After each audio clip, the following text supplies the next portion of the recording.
Electron প্রবাহের দিক এবং তড়িৎ প্রবাহের দিক পরস্পরের বিপরীত। এর কারণ কি? তড়িৎ প্রবাহের ধারণা দেয় বেঞ্জামিন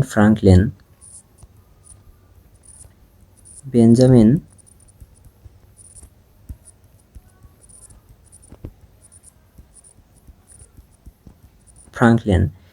এটা হচ্ছে 1752 সালে। তিনি ধারণা দেয় যে বিভব পার্থক্যের কারণে তড়িৎ প্রবাহ হয় এবং উচ্চ বিভব থেকে নিম্ন বিভবের দিকে তড়িৎ প্রবাহিত হয়। আর বিভব কি? বিভব হচ্ছে পজিটিভ চার্জের পরিমাণ। যেখানে পজিটিভ চার্জের আধিক্য বেশি থাকবে সেটা হচ্ছে উচ্চ বিভব, যেখানে পজিটিভ চার্জের পরিমাণ কম থাকবে সেটা হচ্ছে নিম্ন বিভব। যেমন এটা একটা গোলক, এখানে পজিটিভ চার্জ আছে বেশি পরিমাণে, এখানে পজিটিভ চার্জ আছে কম, তাহলে এটা হচ্ছে উচ্চ বিভব আর এটা হচ্ছে নিম্ন বিভব।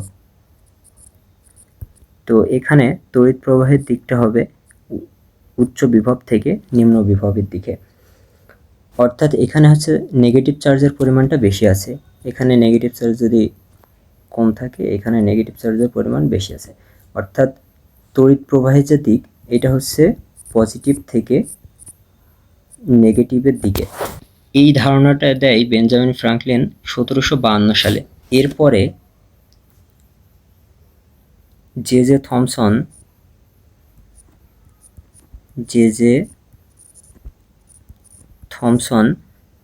1897 সালে ইলেকট্রন আবিষ্কার করে। তখন তিনি ইলেকট্রন আবিষ্কার করে বলে যে ইলেকট্রন হচ্ছে নেগেটিভ থেকে পজিটিভ চার্জের দিকে যায়, অর্থাৎ ইলেকট্রন হচ্ছে পজিটিভকে আকর্ষণ করে। জে জে থমসনের ইলেকট্রন আবিষ্কার করার পর দেখা যায় ইলেকট্রন প্রবাহের কারণেই মূলত তড়িৎ প্রবাহ হয়।